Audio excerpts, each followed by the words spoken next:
Boa tarde. Uma nova pesquisa revela os mais atuais perfis de produtores rurais. Os que investem mais, os que estão dispostos a inovar, mas têm medo de perder dinheiro ou produtividade, e aqueles que ainda insistem em modelos antigos de negócios e produção. Quem é você na agropecuária brasileira? Nessa edição vamos descobrir e você vai ver também. Embrapa lança programa de recuperação de florestas nativas. Projeto piloto na Bahia já replantou árvores em mais de 300 mil hectares. Produtor rural ganha o dobro por saca de café carbono neutro, depois que implementou agricultura sustentável. Agora, no Planeta Campo.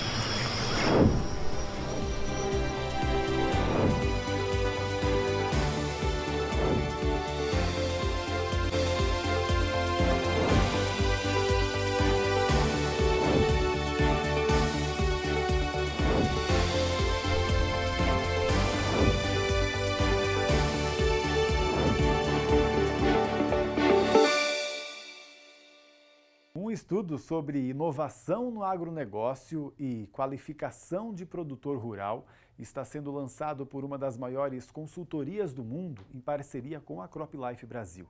O objetivo é entender os perfis dos agricultores aqui no Brasil e quais, dependendo dos segmentos que atuam, das formações, das regiões em que estão no Brasil, estão mais avançados.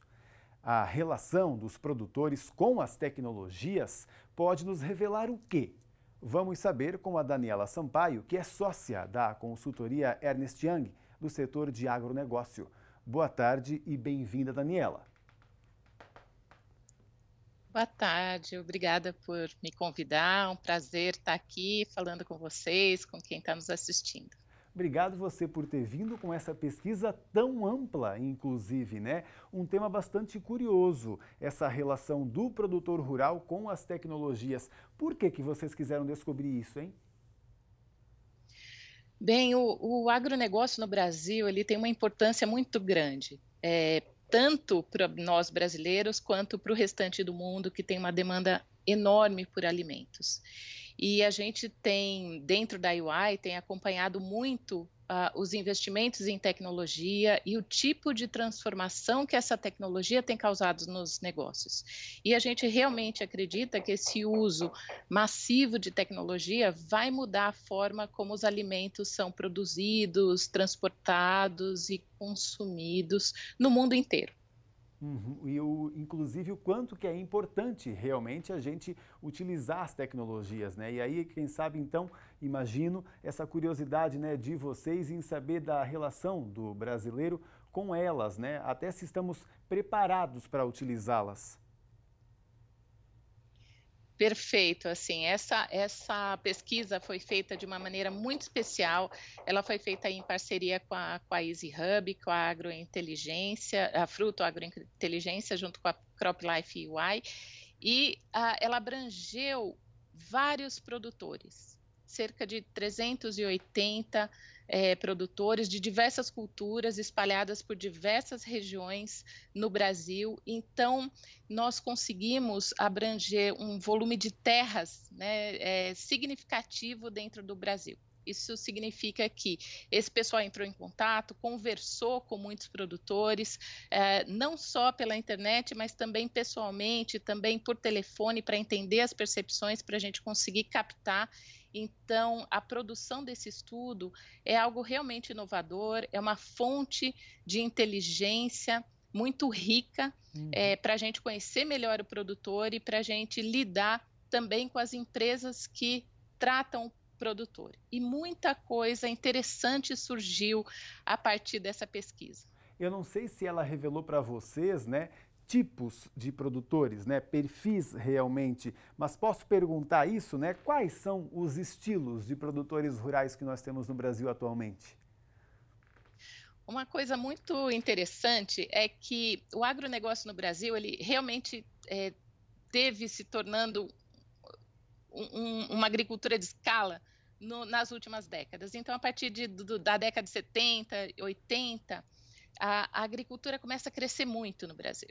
E essa primeira geração de produtores que trouxe realmente o agro para essa questão de escala, já está hoje com seus filhos entrando no negócio. Então a gente vê 2 gerações trabalhando juntas. E esses produtores, eles continuam ativos, trazem esse caráter, né, de crescimento, de expansão do agronegócio, e a gente vê uma geração chegando, uma geração com um nível educacional formal muito maior, uma familiaridade com tecnologias, né, interessados em saber como a tecnologia pode influenciar a produção, pode influenciar a gestão e a tomada de decisão. Então, às vezes, dentro da mesma propriedade, nós temos perfis diferentes de produtores, dependendo da geração. E ao longo do Brasil, nós também temos perfis diferentes de culturas, né? Aquelas culturas mais de escala, exportadoras, de grande escala, mas nós também envolvemos pequenos produtores, com menos de 100 hectares, que estão distribuídos em culturas diversas e diversas regiões do Brasil. Então, a riqueza é que o Brasil é diverso na sua expansão, mas às vezes dentro da mesma propriedade a gente consegue ter 2 perfis de produtores e a gente tem que aprender a lidar com essa diversidade de perfis. Será que, inclusive, a gente tem muita diferença até de produtores de outros países, hein, Daniela? Eu digo justamente nesse interesse deles, né, pela inovação. Você tocou num ponto muito interessante. Temos, assim, algumas regiões que são muito importantes no mundo em termos de produção agrícola, principalmente ali Estados Unidos, Austrália, e essas regiões têm tido muitos desafios com sucessão. Os jovens, eles não demonstram muito interesse em seguir dentro da produção agrícola, essa fixação no campo. Os jovens não vêm com um grande apetite. E no Brasil é diferente. O que a gente tem notado é que, pelo desafio de crescimento que a agricultura traz, né, a questão da escala, a questão do desafio tecnológico e a questão da rentabilidade, tem atraído jovens com muita preparação. Então, a gente está à frente dessa questão de sucessão quando comparado aos outros países. E acredito até que então, né, como você disse aí, né, dentro desses perfis, nós temos aí os jovens que estão vindo agora muito mais capacitados e interessados em inovações, né? A gente até pode esperar para um futuro próximo aí, com certeza, produções mais tecnificadas. Exato. A combinação desses jovens com a familiaridade e a disponibilidade dessa tecnologia é uma combinação que pode trazer muita coisa boa para a nossa agricultura. Então, usar a agricultura e a tecnologia de forma adequada, trazer parceiros bons para o seu negócio, lidar com os desafios, né? Conhecer o que é a tecnologia, testar. Então, tudo isso vai colocar ou vai continuar colocando o Brasil numa situação de protagonismo no fornecimento de alimentos, não só agora, mas também no futuro. Que bom então que a gente pode ter uma conclusão que, um modo geral, com esses perfis, no Brasil nós temos, então, a maioria interessada na inovação e posso dizer até na sustentabilidade do agronegócio. Perfeito. Nesse sentido, a tecnologia está a favor da sustentabilidade. Você imagina que, se a tecnologia consegue aumentar a produtividade, eu preciso de menos terras para fornecer alimentos. Então, isso tem a ver com sustentabilidade. Também economia de recursos, recursos de diversas naturezas, desde água, né, até defensivos. Então, eu aplico de maneira mais inteligente os insumos e consigo aumentar a produtividade. Isso tem tudo a ver com sustentabilidade. Que legal, que boa notícia. Eu até imaginava, né, que os jovens estariam muito engajados aí na sustentabilidade, nas novas tecnologias, claro, também respeitando, né, toda a tradição e todo o trabalho de quem está numa geração anterior, né, mas é muito legal saber desse resultado. Muito obrigado pelo seu trabalho, venha sempre que contar novidade para a gente. Eu que agradeço, um prazer estar aqui. Obrigado, até mais. E você, o que está implementando de novo no seu processo de produção? A gente quer saber, quer mostrar para todo mundo, quer inspirar mais pessoas. Pode ser pelo nosso WhatsApp, que você vai mandar então para a gente uma foto ou vídeo. O nosso número é o código 11 94379 7041.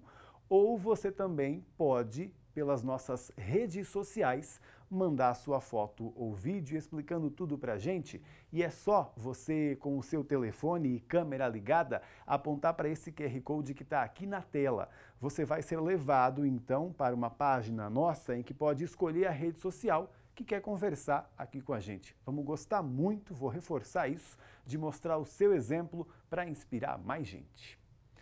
Vamos para um breve intervalo e depois nós vamos conhecer inclusive um produtor que inovou muito e sabe o que ele está conseguindo com a sustentabilidade? O dobro do preço pela saca de café. É ou não é um bom exemplo? É ou não é inspirador? A gente vê já já.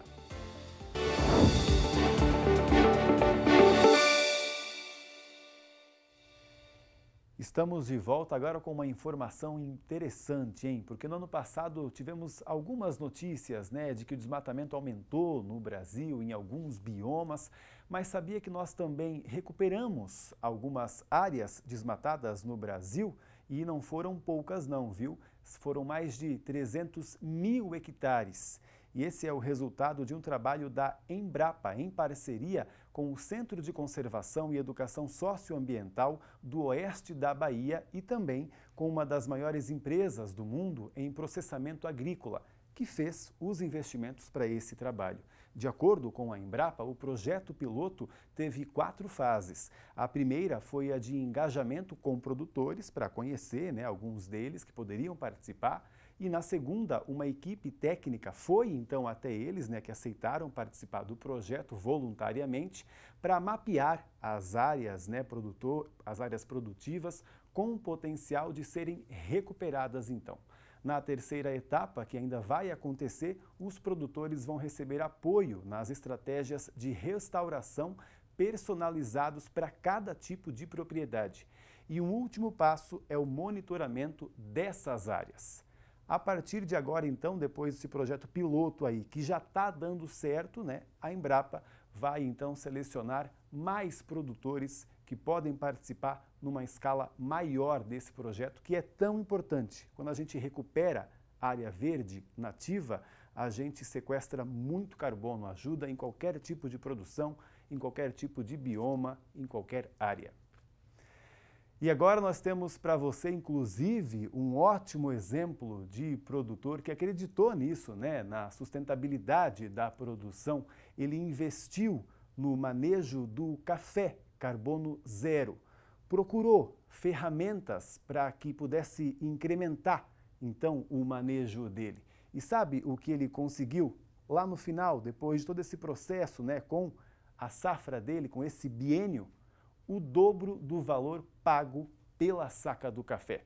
Você quer saber como foi esse processo? Para quem sabe você aí também aplicar na sua produção, seja de qualquer tipo? Então veja na reportagem. Há séculos que já não se encontra ouro nas velhas Minas Gerais. O estado enriqueceu mesmo graças ao café, que brilha tanto quanto o metal dourado e pode ser uma fonte de renda sem fim se o manejo for sustentável. Por isso, os investimentos não param. Atualmente, os mineiros produzem e comercializam as primeiras safras de café carbono neutro. Em Três Pontas, no sul de Minas Gerais, tecnologia, inovação e preocupação com o meio ambiente são como cafeína para os sonhos da família Brito. Depois que eu li o livro do Bill Gates, Como Evitar um Desastre Ambiental, eu fiz um contato com um consultor para a gente buscar como poderia ser feita uma certificação de carbono neutro. Hoje o mundo todo está extremamente preocupado com o desastre ambiental que está por vir, que já está até começando a surgir vários eventos de desastre. O primeiro passo para conquistar o título de neutro na cadeia produtiva foi medir o carbono emitido e o sequestrado em toda a propriedade. A primeira coisa que a gente precisa ter em mente é a questão da metodologia credível, né? Então nós fomos buscar junto à GHG Protocol que é uma metodologia que foi trazida pelo Instituto Getúlio Vargas, aqui para o Brasil, na qual a gente classifica as emissões de carbono de uma propriedade. Então, nesse sentido, a gente quer mensurar toda e qualquer emissão na propriedade. A metodologia usada na mensuração é feita com uma calculadora criada especialmente para esse objetivo, na qual são lançados os valores obtidos na fazenda. Vários manejos que a fazenda usa para poder diminuir a pegada de carbono e aumentar a neutralização de carbono que a fazenda possui. Ela faz uso de manejo de mato, né, adubação verde, faz as roçadas alternadas, usa baixíssimo nível de herbicida, certo? Tudo isso equivale basicamente a 1/3 de uma pastagem forrageira tradicional. Quando a gente fala de escopo 1, outro ponto que valorizou e muito o sequestro mesmo da fazenda foi o uso baixíssimo de adubação nitrogenada. Eles complexam a amônia dentro da própria fazenda e fazem uso também de produtos biológicos. Tudo isso diminui muito o uso de nitrogênio e aumenta a neutralização da fazenda. Os resultados são revelados para o produtor rural só no inventário. Ao eu terminar esse inventário, nós vamos dar caminhos para o produtor, falar assim, olha, se eu não conseguir neutralizar, o que eu preciso para fazer? Com o inventário em mãos, é a hora de entender a situação da propriedade. Como está a chamada pegada de carbono? Será que ainda há necessidade de fazer compensação? A primeira coisa que você faz é originar o crédito. Então, eu, como Carbonext, hoje tenho projetos de preservação, que a gente chama de redução de emissão de degradação e desmatamento, ou projetos de reflorestamento, que geram crédito de carbono. Gerou esse crédito, a gente tem todo um órgão certificador, como eu falei, o Verra, onde ele certifica com 2 auditorias, com empresas diferentes, falando o seguinte, realmente tudo isso que foi proposto pela empresa, pela Carbonext, foi cumprido. E aí a gente recebe esse crédito. A partir do momento que esse crédito a gente recebe, dentro da nossa conta no Verra, né, nesse órgão certificador, a gente ia analisando a pegada de carbono de uma fazenda, por exemplo, uma fazenda que tem a pegada de 2 toneladas, por exemplo, por hectare, a gente faz a compensação. A partir do momento que a gente entendeu essa pegada para fazer a compensação, eu vou lá no Verra e falo, aquele crédito de carbono, aquelas 2 toneladas que foram geradas pelo projeto X, foram compensadas e assim esse crédito foi aposentado, quer dizer, sai de circulação para que você possa ter todo esse controle, para que a gente não tenha dupla contagem. Porque um crédito que nasceu foi compensado por um crédito que foi emitido. O mercado de carbono é uma tendência tão promissora para o Brasil que uma projeção feita pela consultoria Way Carbon indica a possibilidade do país gerar entre 490 milhões e 100 bilhões de dólares em crédito de carbono até 2030.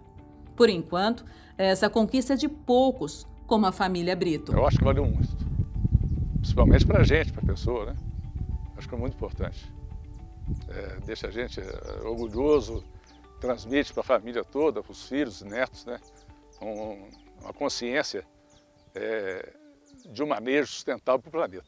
O que esse produtor conseguiu foi uma agregação de valor a um produto que é sustentável. E não é difícil você encontrar isso no mercado, alguém que pague a mais por esse tipo de produto. E isso que nós nem estamos ainda inseridos em um mercado de carbono oficial, que inclusive, né, está sendo criado ainda, está sendo analisado pelos nossos deputados federais e senadores, que logo vão votar essa lei para a estruturação do nosso mercado de carbono oficial. E aí sim a gente pode ter mais oportunidades ainda. Mas você que já está trabalhando, né, na sustentabilidade aí, com o seu manejo, com certeza está aí o exemplo, né, já pode ganhar muito com a sustentabilidade. Tem muito mais informação para você, eu estava inclusive olhando aqui agora no nosso planetacampo.com.br. Essa reportagem que você acabou de ver e muitas outras, um site cheio de dicas para você produzir cada vez mais e melhor. Por hoje a gente fica por aqui, mas a gente se vê amanhã ao vivo, meio-dia, aqui no Canal Rural. Então eu espero você. Até lá, tchau, tchau.